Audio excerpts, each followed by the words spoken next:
Somebody new? Yeah, Kerwin. He's based in Hungary, and do you want to tell us more? Is that where you're from originally? No. I'm just living there. I'm just doing some work there for the next year or two, and I'm originally from the United States, as I'm sure you can tell. Yeah, I suspected that, but I didn't want to make the conclusion. Oh yeah, well, I'll say this: some of the Hungarians I've spoken with are so, especially the Zoomers, are so like well versed in English that they sound American because they've been brought up just playing video games, and so they just talk on these like headsets to their little video game friends. So when they speak to me in English, it just sounds like they're from America as native speakers. It's like disturbing. But that's none of the older people. It's all just the Zoomers who are this way. Yeah, I remember when people discussed like homogenization, kind of an American-led homogenization, meaning McDonald's in every country or people wearing the same clothes, but it turns out to have been a kind of regionless online phenomenon in many cases, where it doesn't really matter so much if there's McDonald's outside. It's another kind of homogenization happening. Yeah, I think that's exactly right. The homogenization,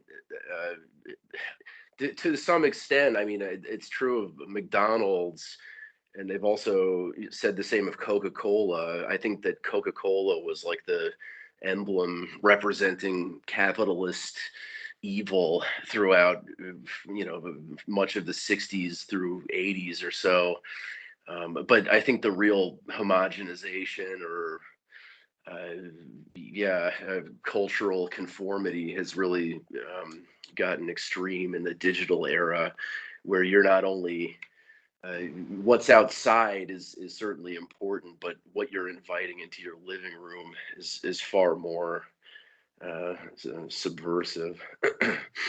Yeah, people didn't expect social media platforms to be the thing that is kind of aligning everyone in Europe and kind of the Anglophone in general in the U.S. and Canada.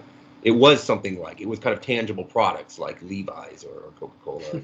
It didn't quite turn out that way. I mean, well, Coca-Cola is still like everywhere in the background, continuing its ongoing domination, but it doesn't seem to be like a growth business so much. So I guess maybe we don't talk about that. But yeah. So how long have you been in Hungary? I should say Heghoulian is I've already mentioned this, but now he's in here again, or now he's actually in the call. I'll mention it again. Heghoulian is in Poland, and you are in Hungary. So you two represent the kind of presence in Europe in this discussion. And so, at a high level, at least, the talk is going to be sort of based around what's happening with Russia. So, since you're already speaking, Kerwin, what does it look like as far as the conflagration there, Russia and Ukraine, from an American in Hungary POV? I'm kind of getting the same news that everybody else is, so it's not really. I wouldn't say that I have a necessarily privileged position. I mean, I'll say this, that the Hungarians I've been speaking with in bars and in social settings, I think have a much more nuanced view than what I would expect to find in the United States. I mean, from their perspective, they are always going to be looking at things through the lens of their own history, and much of their own history has been a story of being kind of forced into positions they don't want to be necessarily involved with, like the first with the communists and then with the Nazi, or excuse me, the Nazis and then the communists. So I think a lot of the internal debates that they're having are just, well, who do we go with in what appears to be a proxy war? It's the United States and it's Russia. We don't want to go back with Russia. We don't want to have anything to do with Russia. Yet at the same time, what's the least that we could do and still pretty much get away with it?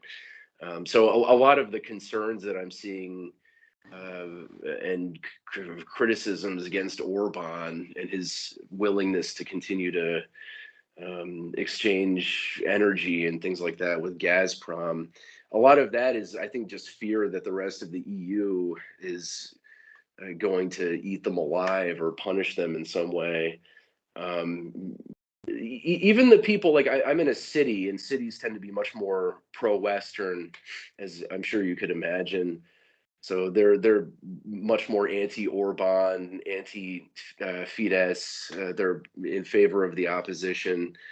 But even in the cities, I think that the way that they see the Russian conflict is more or less in terms of, what will be best for Hungarian survival, rather than what's the best thing from a moral standpoint, or what's the best thing from the standpoint of what's good for democracy. Like I don't think that those kinds of abstract questions are completely consuming their thought process.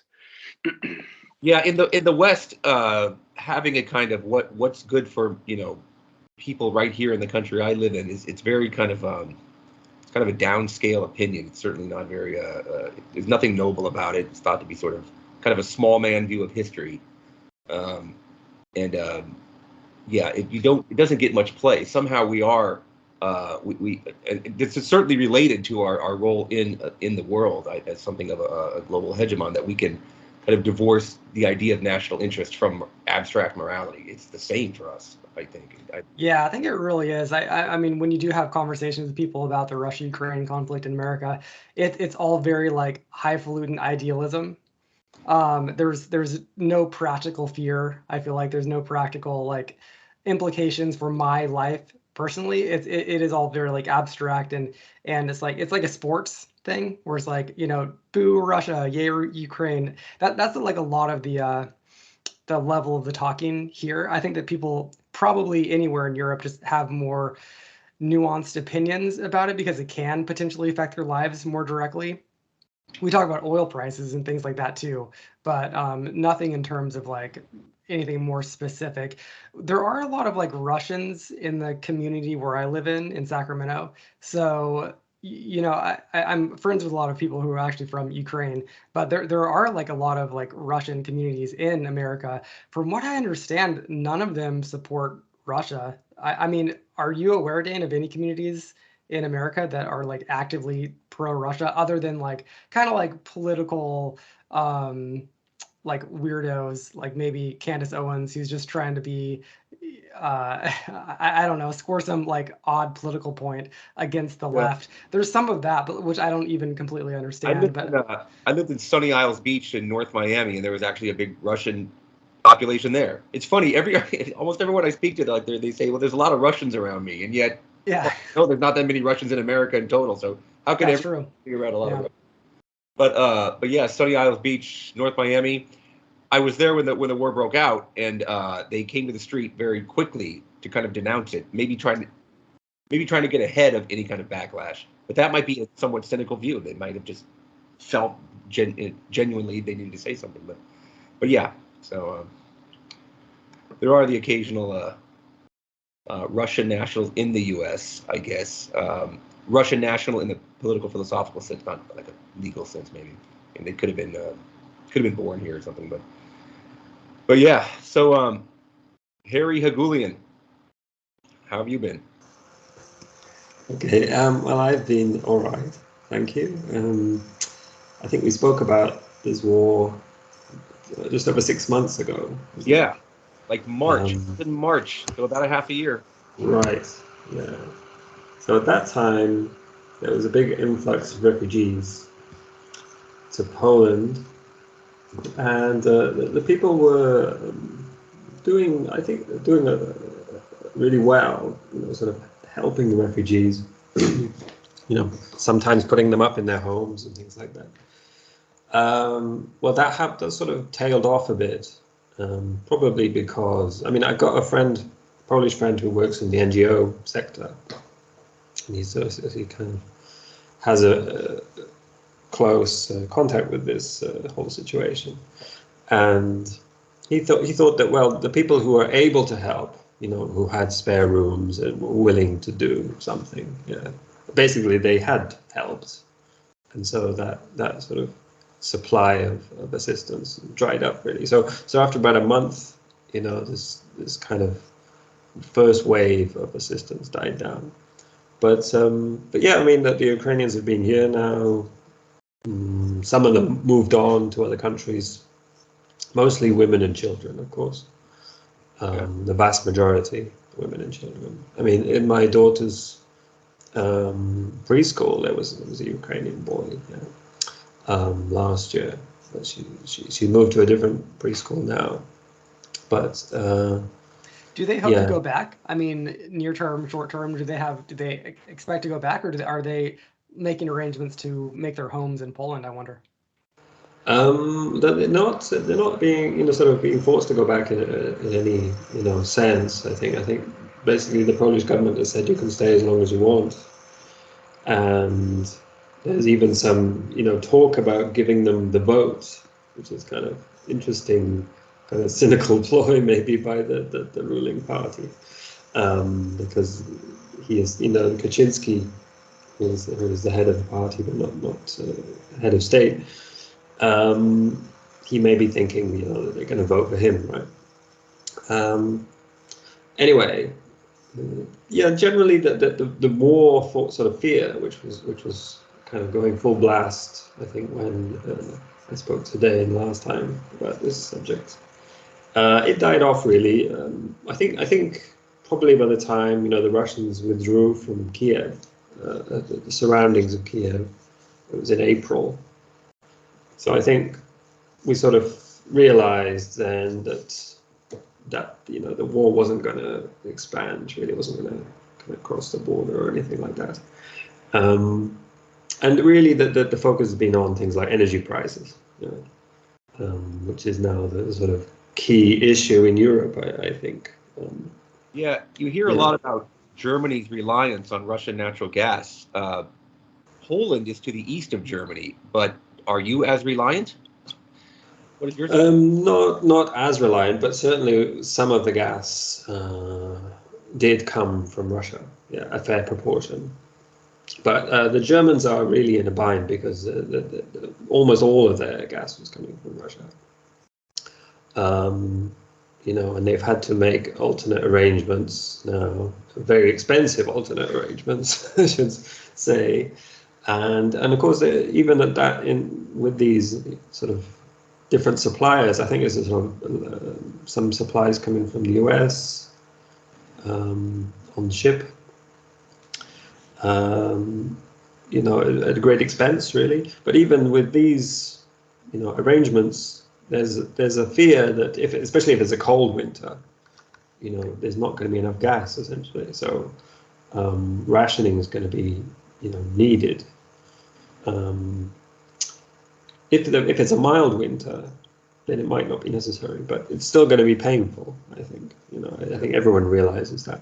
And in Poland, it's also a problem. Although we have a coal industry here, which is Poland has been long criticized for hanging on to coal as a sort of backward energy policy. But now that's coming through, kind of ironically turning out to be a good decision. So, do you have much nuclear energy there? It's not much in the way of renewables, I think. No, the Germans are much bigger on that, and they want to go further in that direction, which some people think. Yeah, what's that? Nuclear is a renewable, right? Well, that's it. After Fukushima, we're looking like 11 years ago now. There was some kind of collective freak out in Germany about nuclear power, and and they decided to start closing the reactors. Do they kind of know in Germany what a bad look that is globally? I mean, maybe it's the circles I travel in, but I mean, everyone seems to be like rolling their eyes at Germany for not, doing anything, to bring back nuclear power when they kind of, I think it's obvious, need it. Do they have an awareness of that, or are they just kind of like oblivious to international opinion? I don't like, I don't have that much access to German opinion except for my sister-in-law who lives in Germany with her boyfriend who's German. But I think I mean, judging from Twitter, there are a few Germans on Twitter, and certainly there's a lot of frustration among, let's say, more conservative Germans about this. But I think the Green lobby is incredibly powerful in Germany. Aren't they like the dominant political party in their current arrangement? I'm not sure, but I mean, they're hugely powerful for sure. I don't know if they are dominant as such, but I they've say been because it's more parliamentary, so I wouldn't just say they are in charge per se. So what the layout is. Yeah. I mean, there's a kind of a coalition arrangement, I think, but yeah, I mean, the Greens are powerful in Germany, and a lot of people think, there's German Greens as a utopian, and they don't deal with realistic kind of perspectives really. Be following the news in Britain as well. Also big problems there. People getting hit with huge electricity bills already. But the government is spending billions basically to subsidize energy bills. The new, Liz Truss's government. But that's going to, it's going to rebound on the taxpayer, right? So, yeah, I mean, in Europe, it's a very uncertain time now, I think. But there's some talk about, Russia, that if we can get through the winter, in Europe without, I don't know, some serious sort of government collapse, governments collapsing or something, if we can do that, then the problem will then be Russia's, really, because they've got this, oil and gas, which is hard to sell, really. They haven't got the infrastructure to sell it to other countries, set up. So, then it's going to be their problem, their big problem. Is anyone familiar with Peter Zeihan? I know Peter Clarke is. I was literally going to ask the same thing. That's so funny. Yeah, he just gave a talk to the Energy Economic Agency, the EEC or something like that. It's like a trade association. It's not a government one. And he was talking about he went in depth on the Russian situation and the fact that Russia, for instance, has is the primary supplier of three of the top minerals used in a lot of renewable type of products or electric vehicles, a lot of green products. Copper, zinc, one other one, and apparently most of that is found in Russia. And so what's happening there has implications for renewables. We might think, well, renewables is what we need precisely because of what Russia is doing now, but actually they're vital on that front too, on top of natural gas and things like that. So I don't know. I don't purport to know too much about his general worldview, but I know he's a bit of a kind of a commodities determinist or kind of geography and energy determinist, a bit like a Jared Diamond meets someone who understands materials. And he also talks a lot about demographics, right? And how a lot of these countries that are relevant to the I mean all the conflicts of the world right now, including China, they have populations that are on the brink of collapsing, especially China, but also Russia, because they just didn't have babies the last couple decades. And he gets like very specific about the implications of when you no longer have people of a certain age, like 20 to 50-year-olds. If you have like, an insanely small, relative speaking, working age class of people, I mean, he predicts that China is no longer going to exist as a country the way that we currently know it in 10 years. It just can't, because they're not going to be able to continue manufacturing for their current like global status. the way that they, are so ingrained in global e-commerce, global commerce, they won't be able to sustain that, and they're just going to lose so much wealth and somewhat power. flipped the script on the discussion of China. He says they are actually a net importer. They, Right. The globalization relies on China, but the reverse is what he said. Yeah, it's a little bit of both, but that's absolutely correct. Yeah, that's absolutely right. And in terms of Russia, this also speaks a little bit of the desperate face they seem to have in terms of everything that they do recently, is that their demographics are not looking favorable for their future. Demographics are kind of okay apparently in America, Peter Zeihan will say, and a couple of other countries, especially since, I mean, America, has, we can always have more immigration if we ever just want to. But yeah, I mean, I think that like that guy is kind of fascinating to me. Dane, do you know do people broadly agree with Peter Zeihan and his sometimes apocalyptic views of specific countries? Or I know that Sam Harris is kind of on board with him, but I mean, do you have any ways? Do people take him seriously? Well, one thing I would note about him, he doesn't seem to be a big China hawk. He seems to be suggesting they're not actually terribly capable. He laid out their military capability. They have they have 4 very impressive aircraft carriers, and then a whole lot of smaller ships that can't really go beyond 1,000 miles of their the border out into the Pacific and South China Sea and whatnot. So they don't have a lot of reach. And he said something like by the year 2400 they will be up to par with the U.S.'s current naval power. But I don't know. But the main criticism I've seen of him is that he neglects the role of ideas, the ideas in history, and which is always kind of emerging. Ideas in terms of innovation, or just it's sort of remember that economist Julian Simon? He's like, the ultimate resource is the human imagination. It's right. It's almost like a kind of neoliberal or classical liberal, quasi-metaphysical kind of thing. It's the power of ideas. It's human ingenuity thing. So that's the kind of main criticism I've seen of him. It's like demographics is destiny, geography is destiny. Does it have natural harbors? What kind of material, what kind of minerals and resources do you have within your borders?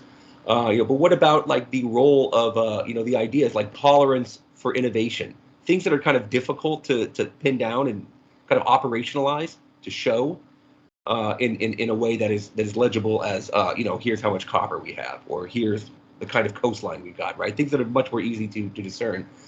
So that's when you're talking about a dictatorship, do they have I don't see many ideas really coming out of China or Russia. There's a lot of stolen IP, but right. I think the criticism might be, the power of ideas in the Western world can overcome a lot of this. Okay. That just prompts a question about the zeitgeist and even implicating wokeness or something, and the kind of criticism of Elon Musk. Well, Elon Musk kind of represents the last gasp of the acquisitive, extracted industry male mindset, right? And so if the ideas are not favorable to that kind of mindset, which is a bit odd considering he's an electric vehicle guy, that's supposed to be a green thing, but still he becomes a fucking Union Pacific Railroad in people's minds somehow. Right. But so that would be power of ideas somehow overcoming these what on paper, if it were to just kind of continue in some kind of linear, uninterrupted fashion, would look bad, like collapsing fertility or whatever. That's I do like to talk about, maybe this is why Peter Zeihan appeals to me, kind of like large scale trends. We can get bogged down about a lot of, the American right is crazy about this specific policy, let's say abortion, right?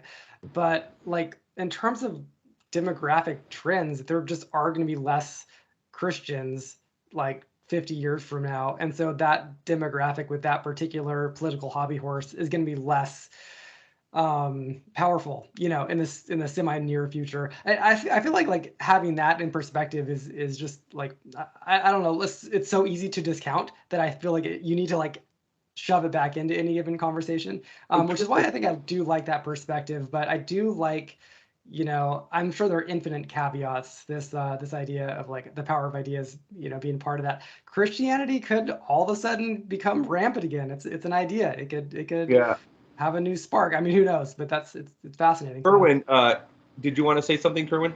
I was wondering when he argued or claimed that it would take until 2,400 to equal the United States in terms of military power. What was he basing that on? Yeah, that's kind of a howler the way I described it. I could send the video. He was talking about like the rate at which they are building ships, the rate at which they're building up naval capacity such that it could really threaten anything like America's policing of the global seas. Right. So he's taking the current rate at which China is producing weapons and then extrapolating a number from that, not considering the possibility of some sort of gross acceleration in the event of some sort of confrontation that might occur from now, between now and 2,400 AD. Am I getting that right? Yeah, I think so. You know, he was not particularly, is the word Panglossian? Optimistic about America's ability to continue policing the globe with its navy. Okay. He says basically all America can really guarantee is the Western Hemisphere. That's about what we can surely do. But you know, well, I would agree with that. I mean, I think that other than that, it's becoming quite strained, and as well as straining credulity to think that what we're doing now can just occur in perpetuity. But you know, I'm not a geopolitics. I can't try to, you know, I'm more of a pop culture and political philosophy person, so I can't do anything. Geopolitics is a bit way. I'm the same way. I just, in order to, maybe this is just some sort of what the kids are calling cope to keep myself sane. I tend to do my best to discount long-term projections and other various predictions based simply on trends without any possible confrontation, or without any confrontation of the possibility that things could just rapidly change. I mean, like for instance, with the point about Christianity, you know, maybe Christianity is done forever, but what's currently going on in woke postmodern politics or postmodern political thinking, I could easily see that becoming just as conservative as fundamentalist Christianity, and even just as adaptable to the health of a civilization, given enough time to tweak it within like 100 years. I mean, already we're seeing things like, I don't know, in Hollywood, you're not allowed to show naked breasts for the point of titillating an audience.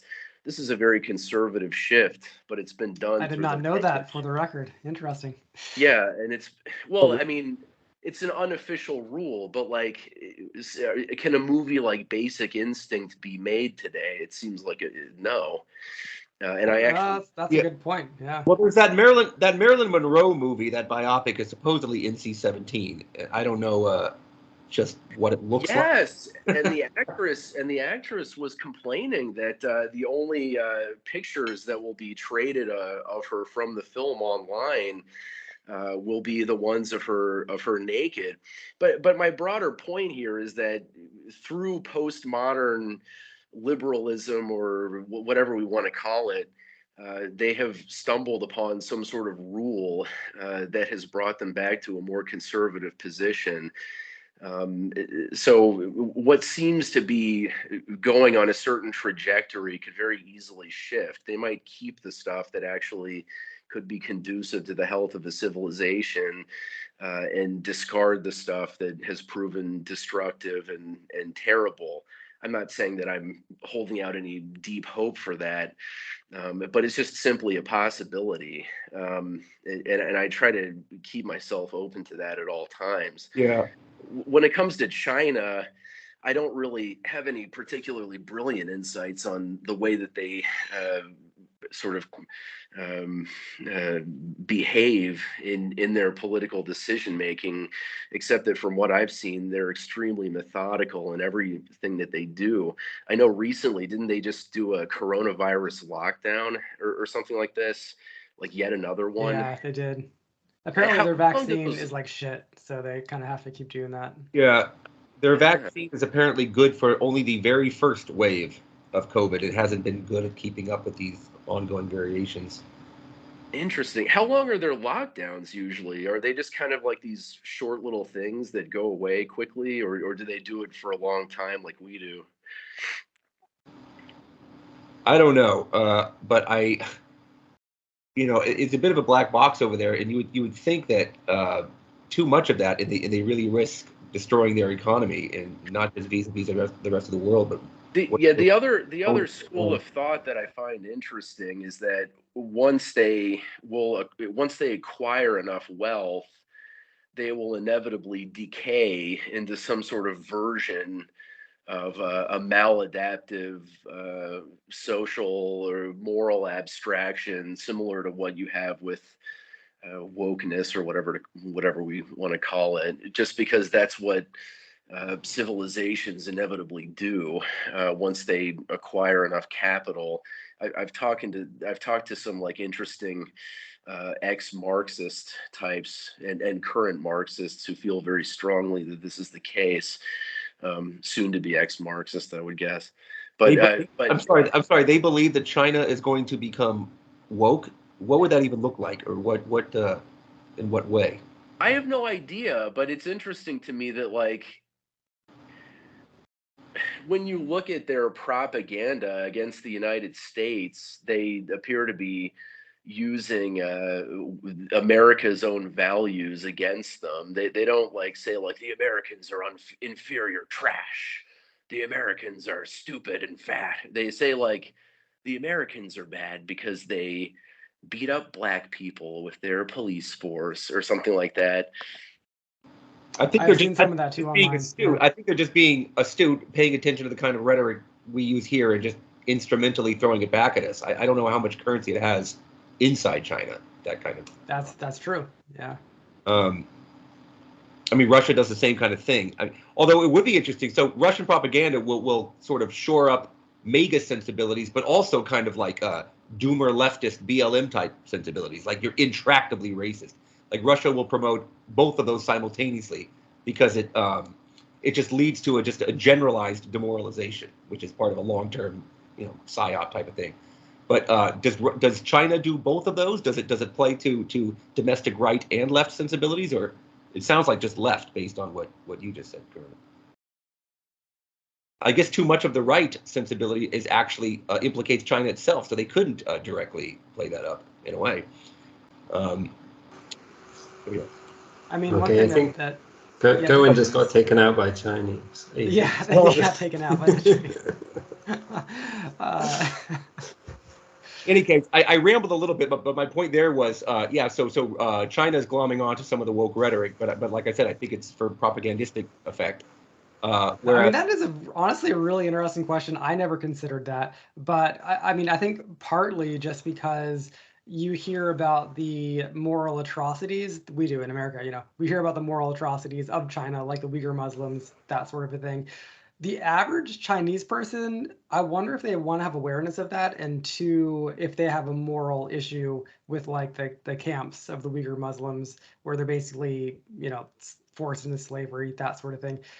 I mean, or probably the political propaganda is such that they don't know, right? How much that's really going on. I watch things like The Gray Zone, but I wouldn't lay down I wouldn't follow my sword to defend, it's not actually Uyghur genocide or anything, but. From what I understand, it's a little overblown, but okay, more of a cultural genocide. But of course, the word genocide has been had genocide committed against it. So I feel like if you were even like 5% quote woke in China, and you had like even 5% awareness of that issue, no matter how big it is, right? Even if it's 10 people, like it seems like you would be protesting the government nonstop to be like, wait, why do we have something where the word slavery and genocide even remotely applies? You'd think. I guess that I'm kind of arguing that probably there's not much wokeness in China because they don't seem to be protesting that. Yeah, I don't really see how. I mean. Yeah, someone can complain about wokeness in the U.S. and how it's just kind of social justice, I guess, is a better term in this respect because that's a good cause. Wokeness is so it's a kind of derogatory term. Did not come out of thin air. It really can be traced back to obviously America's, peculiar racial situation. Sure. And so it's, that just does not, that just isn't occurring in China. Now I don't know the full. I'm not like Razib Khan or someone. I couldn't say what I'm not a population geneticist that can kind of lay out exactly what it looks like there. But not only is it Chinese, but it's a particular kind of Chinese, Han Chinese, right? Whereas the U.S. is Irish American or Irish, with various different kinds of European ethnicities on top, all kinds of admixture there and other races, and so it's just. I think maybe Brazil might be the only country as racially diverse, putting aside really small countries. I mean, of the large ones. So yeah, I don't think China has anything like the conditions that gave rise to wokeness, which is, I think, pathological, but still not based on nothing. So I just want to raise one more point that Peter Zeihan brought up about China, which is how Xi Jinping is super, super, super isolated. And people just apparently don't feed him any information at all for fear that he's going to have them killed. So he hears no negative news apparently about his country. Yeah. That's And just today, trending on Twitter is the idea that Xi Jinping is under house arrest and that there's going to be a Chinese coup. Probably, it's speculative because the Beijing airport is completely shut down apparently right now, and Xi Jinping hasn't shown his face for a few days. Something like this. I'm not too sure, but there's But that just kind of goes to show how, in that form of a government, it is it's fundamentally unstable. Fundamentally, transfers of power are tough, and things like house arrest and then murder of the current leader is kind of what's probably going to happen there one way or the other. Well, yeah. See, that's a whole other level of kind of bleakness, I guess, as far as politics goes, where the leader doesn't even want to be approached. Period. Much less being approached and lied to is one thing, but nobody even wants to approach this person to get any news whatsoever, good or bad, because they don't know how they're going to respond. That's I don't know how anything. Communication is paramount, of course, and you can't make plans, 5-year plans or anything such thing if you have no line of communication like that.